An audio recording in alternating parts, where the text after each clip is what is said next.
Everybody, Tim Adams here again with you for another Hangout on Air for Church Tech. And I want to actually briefly welcome a new friend of mine. His name is Michael, and I'll just white box him really quickly there. And there he is. Go ahead and wave there, Michael. Awesome. All right. So what we're going to be talking about today is the classic debate of analog mixers versus digital audio mixers. And there's been a fair amount of discussion on this topic on our last Hangout where we talked about this exact same thing. And my initial thinking was we'd get some people as part of maybe a panel and we'd just do some Q&A.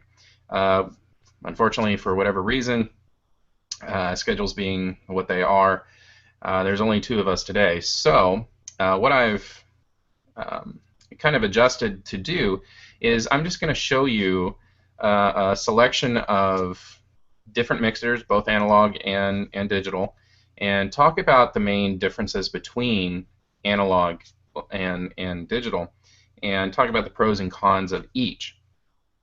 And one of the first things I want to talk about before we get to that is, let's say you're in a situation, you've got an audio mixer, let's say it's an analog audio mixer, and it's starting to die, some channels are starting to die out and become non-functional. And you're saying to yourself, hey, now would be a good time for us to get a digital audio mixer because they're supposed to have all these bells and whistles. And, you might know about one or two of those things like scene memory, where you can memorize or record every parameter on the mixer for instant recall. You may know about motorized faders and the layers functionality, where you have 4 layers deep, so you may have a really large channel count, but your physical footprint is much smaller than it would be in a traditional analog console. So you may know about some of these things, but you don't know about all of it because you haven't done your research. And you may think, okay, well, I know enough to make a recommendation and go find the mixer that I want, and we'll be good to go. I really want to caution you, because if your motivation or your justification for going to a digital audio mixer is that you're going to use one or two of the functions, then to fix a problem that should be fixed with training. So for example, Michael and I were talking before the Hangout, if you have a situation where you want to really take advantage of that instant scene recall on digital mixers, and because every time one of your volunteers uses your audio mixer, they never reset it, they never set it back to zero, they never, whatever that policy is that you're trying to implement, they just don't follow it. And you say, well, I'm going to fix that problem by not allowing them, or basically by making the fact that they mess up the board essentially irrelevant. Yes, you can do that, but to me, that seems to be cheating, and it's solving one problem with technology, yes, but there's an underlying issue that's not getting resolved. And that primarily is that your volunteers are not, 1, respecting the policies, 2, you're not enforcing the policies, and 3, they're not respecting the equipment. So, if that doesn't, or if they're not able to manifest that in one way, they will be able to manifest that in another. They're very creative at doing that. So if that's your primary reason for spending, hundreds or thousands of dollars on a digital mixer, we probably need to deal with the training issue rather than spending money to fix the problem. The other thing that I wanted to bring up is that, if your justification is valid, and valid would be, you're going to utilize at least 50% of the new features on that mixer, be it the internal effects, engines, mute groups, DCAs, or the layers, whatever it is, whatever collection of features that you're planning on taking advantage of, I would say make it at least 50% because that gives you some room to grow, and it also means that you've done your homework. And that's really what I'm trying to drive home is you need to understand exactly what it is that you're going to be getting, because if you're just buying an analog or a digital mixer just so that you can say that you own one, that's no different than in your personal life. You're trying to keep up with your neighbors. You get a 48-inch TV, they get a 60-inch, you get a 70-inch, they get an 80-inch. I mean, eventually somebody's going to go bankrupt when they don't have to. And you're not trying to keep up with anybody. And analog mixers still have their place, and they're still very capable pieces of machinery. So there's no reason why you have to make that jump to digital just because you feel like analog's on its way out. Yes, it is on its way out, but it's going to be with us for at least another 5 or 6 years on the short side. So if you're in a position like that and you're looking at potentially needing to buy a new mixer, then I just want to encourage you to think about these things first. So with that, I'm going to go ahead and jump in to showing you some mixers, and let's get the screen share going here, if it will work. There we go. All right. So the first thing that I want to show you, it's a digital mixer, and it's by Behringer. And Behringer has come a long way since they kind of dumped into the market, or at least jumped into my awareness a few years ago. And this is one of their newer products. It's the X-Air XR12. And what's really amazing about this piece of equipment is that this is primarily your mixer. This is the hardware interface, and it's a full 12-channel mixer. You've got 4 inputs here that can be either XLR or 1/4 inch. Then you've got another 8 that are just 1/4 inch, and then you've got some various connections here. You can have a remote over wired Ethernet. It has a built-in Wi-Fi client, and I'll get to that in a minute. You've got USB here that has various functionality. This is the Wi-Fi antenna. Headphone input, a main left and a main right out, and then you've got 2 auxes as well. So this mounts in a rack, and you either connect a computer to it through a network, or a peer-to-peer kind of thing, or you have it as its own access point, and there is software. There is an app that you can download on, say, an iPad, and you can do all of your mixing via iPad, which is pretty crazy if you think about it. And then it's got various effects that we'll just go through here pretty quickly. And I mean, there's tons of these things as you're seeing scroll on the screen here. So I'm not going to go through all of them. And this is by far the most inexpensive digital mixer I have seen on the market to date. Now, that doesn't mean that it is, in fact, the cheapest one. I'm sure that there's some open source version of a digital mixer somewhere, but as far as being from a reputable manufacturer, this is it, $249.99. And now that does not include the price of the iPad or the tablet, so take that with a grain of salt.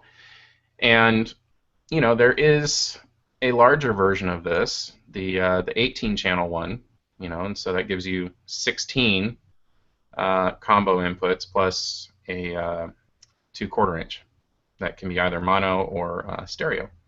Then you get 6 aux outputs, which is pretty cool. And then on this one, you also get what they call Ultranet. Okay, so this is to plug in the Behringer personal monitor mixing system, which transmits signals over Ethernet cables, or Cat5, Cat6, something like that. So other than that, it's exactly the same, just more channels. Now retail on this is $699.99. Still very, very reasonable for a 16-channel or an 18-channel digital mixer. To put this kind of in perspective, we're going to jump over to,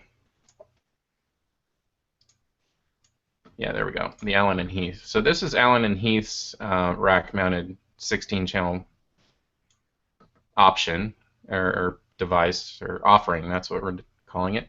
Look at the price difference, $4,000. So Allen and Heath, very capable manufacturer. They make great products. Got nothing against them.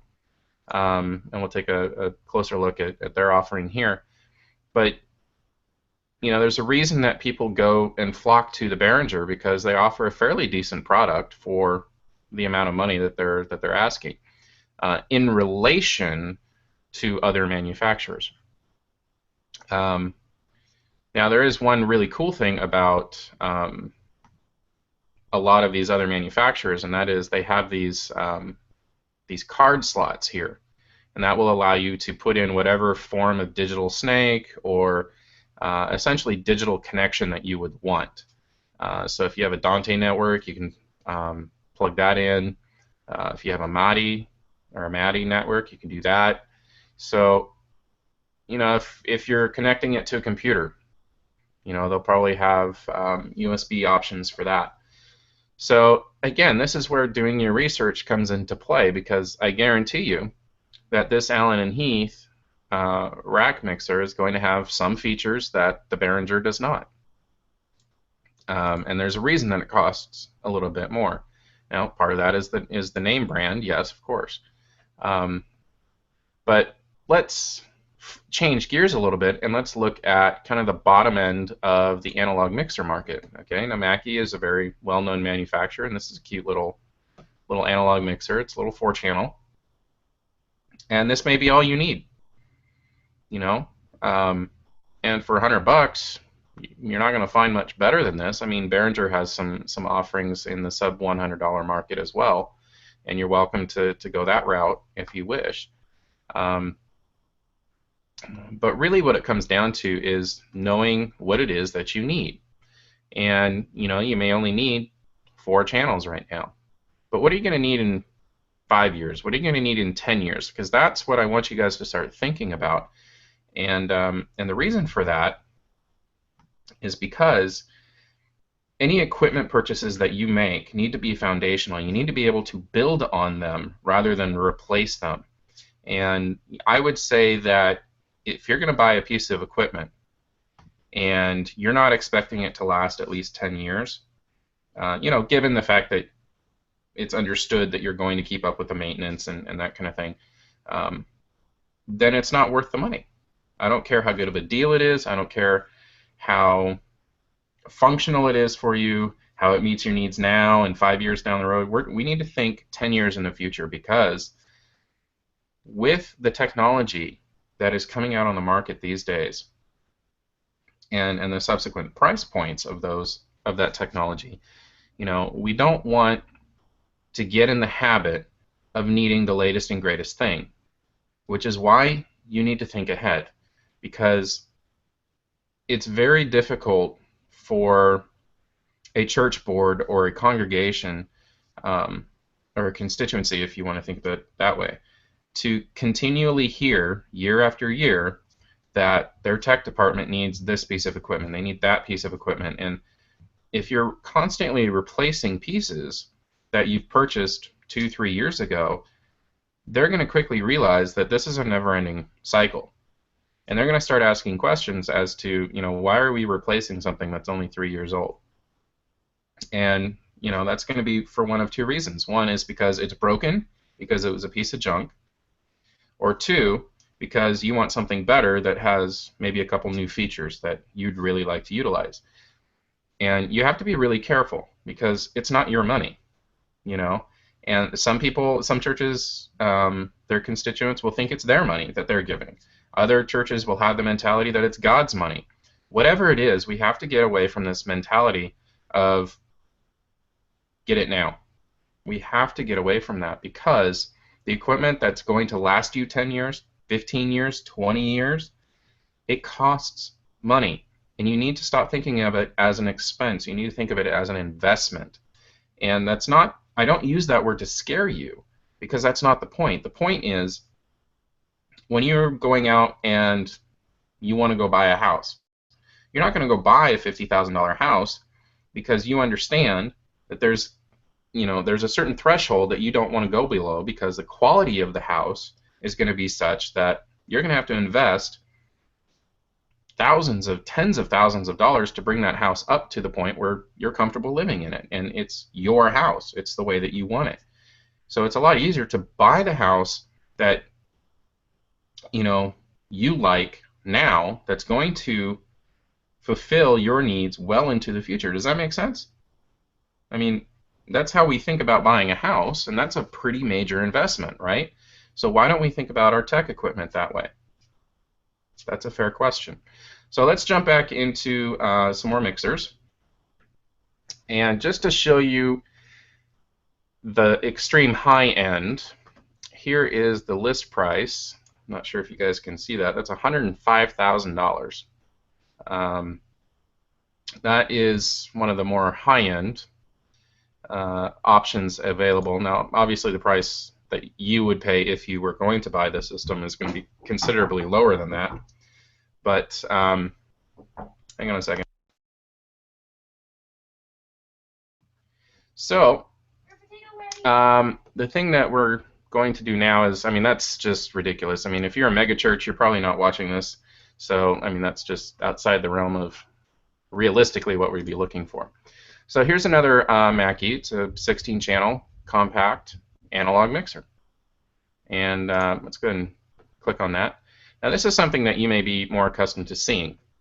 Rows and rows of potentiometers, or pots, or dials, whatever you want to call them. And then you've got your faders and your buttons. And, again, this is a very capable little mixer. There's nothing wrong with it. And, if you can focus on getting the training of your people to the point where at the end of every service, all of these are either turned down all the way or they're at the 12 o'clock halfway position. That's zeroing out the board for the next person. Then there's no reason why you need instant scene recall. Because, again, you're looking at, conservatively a $900 board here, right? Versus a $4,000 board. Okay? Now you may be thinking, oh, but wait, Tim, there is this $700 digital mixer that's 18 channels. I get 2 more channels, plus it's cheaper. Yeah, but you're not counting the cost of the iPad, are you? Now, yeah, there's probably several people in your congregation or more that have iPads that they could use. But here's the thing: if they're gone for a weekend, how are you going to control your system? This is why it's important that if you get a solution that requires an iPad or a tablet or some other kind of control surface, that there's one that's dedicated for that purpose, that stays at the church. It does not leave. It gets locked up, and there's some kind of system available that keeps people accountable for doing that. So you add the cost of an iPad into this, and you're getting close to $1,000, depending on the iPad. I mean, if you get the new iPad Pro, you're going to be well over $1,000, all figured.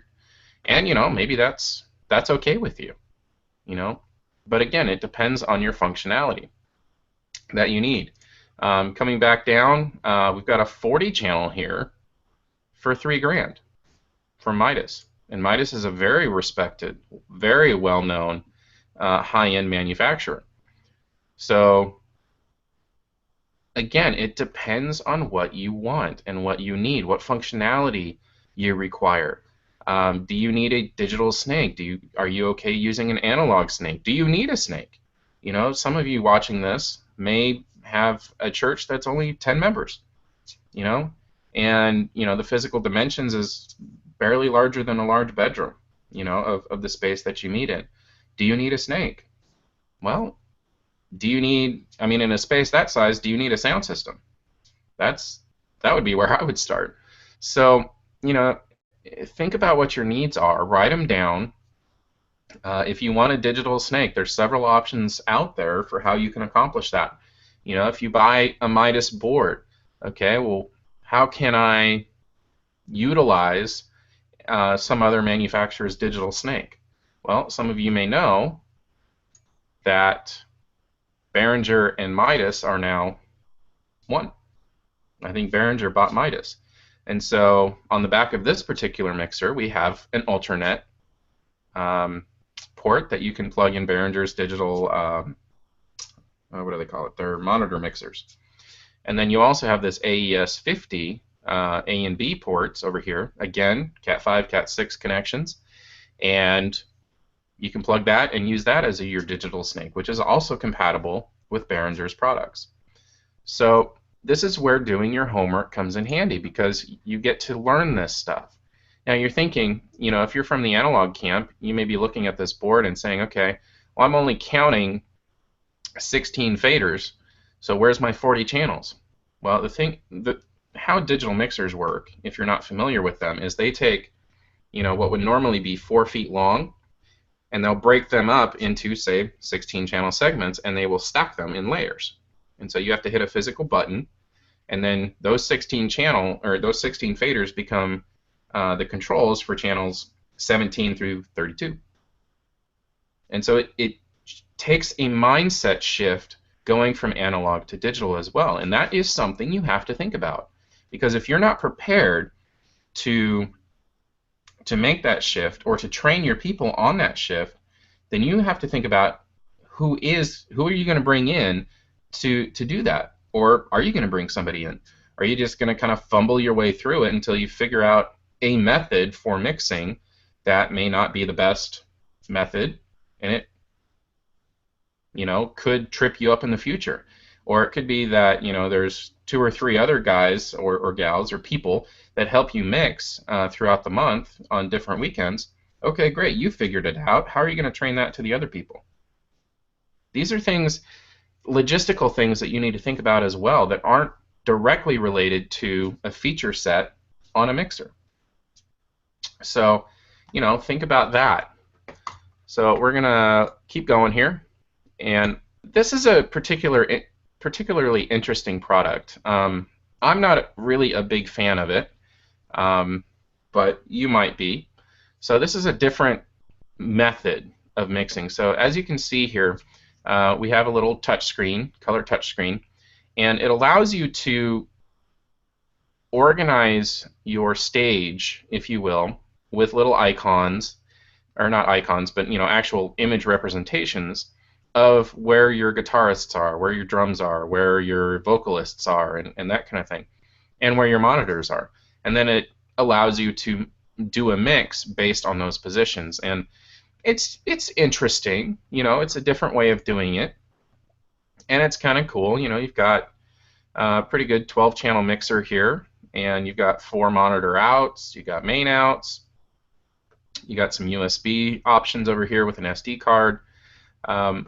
So, you know, it looks very clean. It honestly kind of looks very Apple.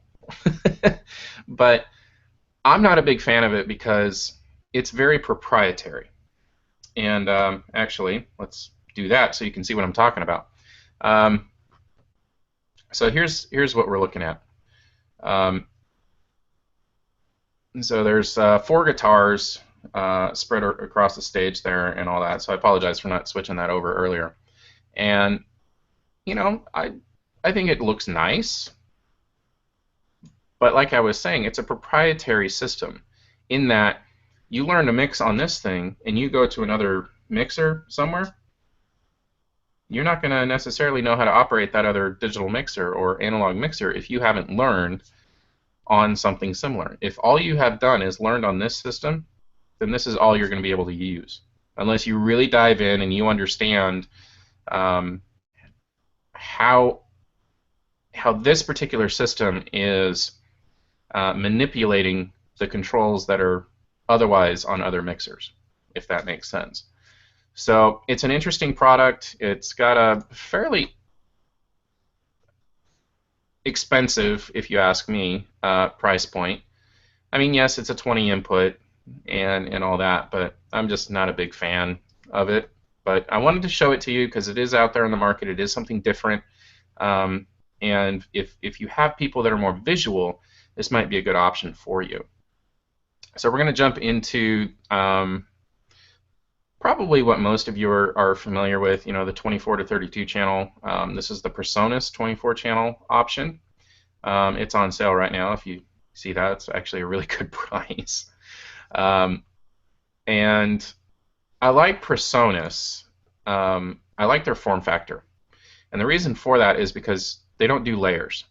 And so when you're going from an analog to a digital, this is a good intermediary step because you don't have to immediately figure out the layer system. Everything is pretty much set as, from a fader standpoint, at least, it's where you expect it to be.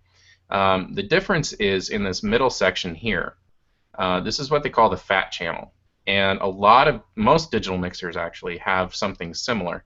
And that is they have this central section that allows you to adjust parameters like your equalizer, your EQ, limiter, compressors, that kind of thing, low cut filters, whatever, depending on what channel you have selected. And so with digital mixers, it's not very easy to adjust more than one channel's parameters at a time, and that's one of the big drawbacks to digital mixers, unfortunately. And it's not a huge drawback in that once you learn how the system works on that particular manufacturer's mixers, then it's just a matter of getting faster at it. So this is what the back of the Presonus looks like. Again, they have this option card slot that you can put in different cards. So I like Presonus. I do think that there are better options out there depending on exactly what it is that you're trying to do. But again, if you're making the jump, your first jump from analog to digital, I think this is at least worthy of looking at. Now they have a 16 channel, a 24 channel, and a 32 channel. And then if you need more than that, they have ways of connecting two of their mixers together to create a a 48 or a 64 channel. So that is the Presonus Allen and Heath. Again, this is a analog mixer that has a 7x4 matrix, which is cool. So you have 7 inputs that you can send to any of 4 outputs, and that's in an analog board. And so if you need sophisticated routing capability, this would be a good option for you, especially if you're more familiar with the analog world. And the thing with analog mixers is that that's $2,000. So can you get a pretty decent 24 channel digital mixer in that price range? Yeah, if you really looked. I mean, you could spend a little bit more and get a Behringer 32 X32. But again, it depends on what you're comfortable with, what your people are comfortable with, and what's going to last you. There's one big advantage to analog mixers, and that is your faders are likely going to last a lot longer than the motors on a traditional digital mixer. Because if you're not aware, digital mixers, because they have those layers, the faders are motorized because they have to jump to the position of each channel in between the layers. So if you have channel 16 at halfway up on layer 124, all the way up on layer 2, then those are going to jump around as you change layers. So hopefully that's a good explanation. And this is my new favorite. I love Soundcraft. I think they make great products. This is an extremely amazing mixer. I have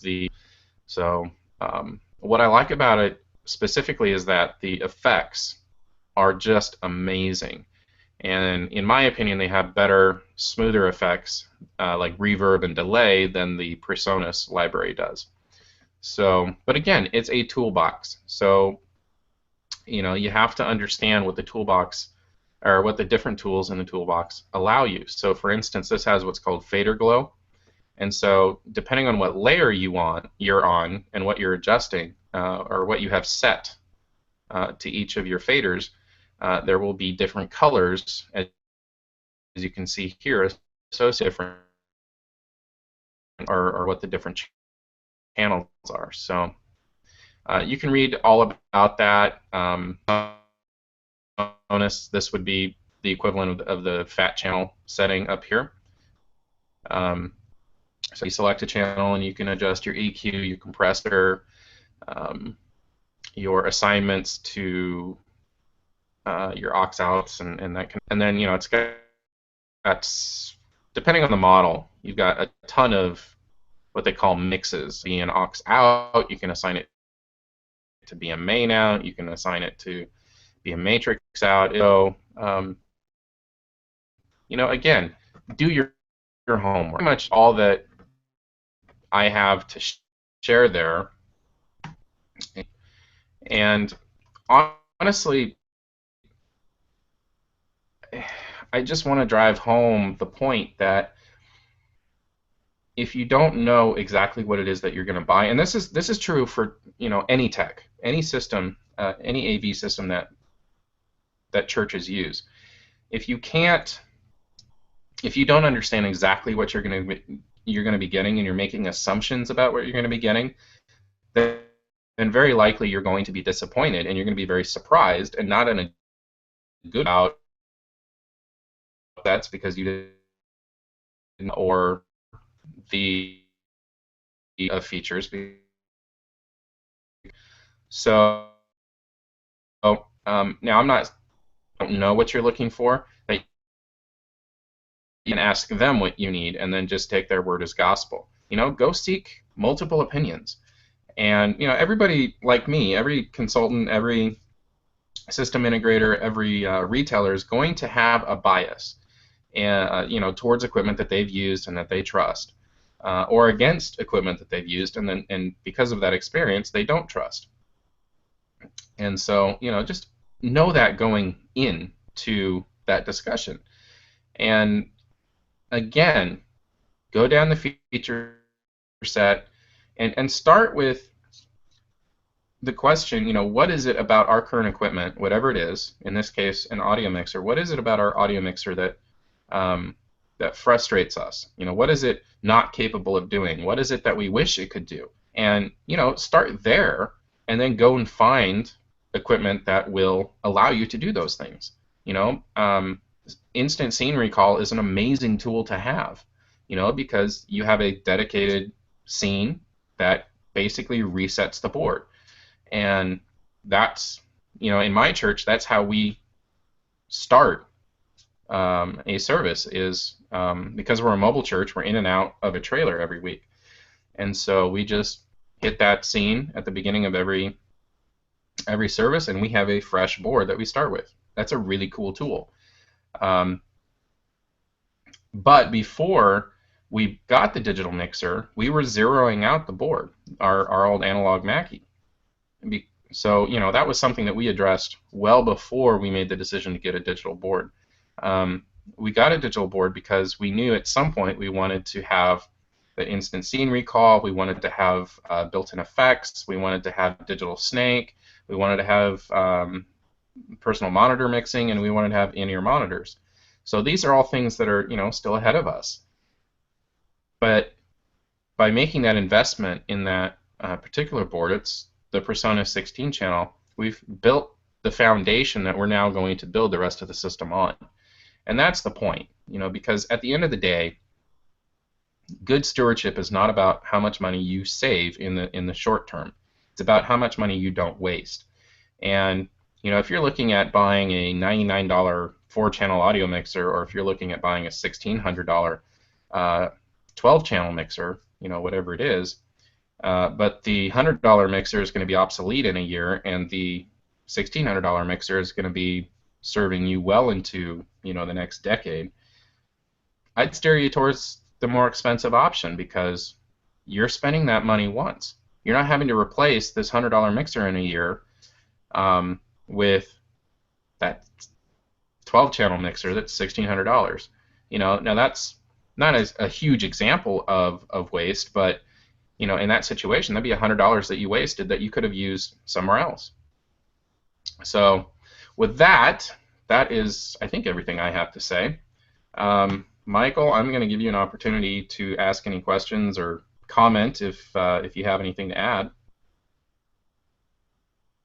You're good? You're gonna have to unmute yourself first. Yeah, I'm good. I don't have any questions in this particular area. Okay, excellent. Well, with that, I think we're just going to wrap it up. And thanks for watching. As always, if you have comments, which I'm sure a lot of you will after you watch this, feel free to comment on the video on YouTube, and I'll do my best to get back to you as quickly as I can. And if you'd like to join us live, we're doing this Sunday evenings at 5:30 Pacific, and we'd love to connect with you on Google Plus and the Church Tech community. There's also the Tech Applied, Church Mag, and Adventist Church Tech communities on there as well. So I'm also on Facebook. Feel free to look me up. But yeah, if you want a invite to the Hangout, go ahead and circle me on Google Plus, and we'll make sure that you get one. So until next time, I appreciate you you tuning in. And as always, if you have topics that you'd like to have us talk about, if you have equipment that you'd like us to discuss, then feel free to drop me a line and we'll get it on the agenda. God bless.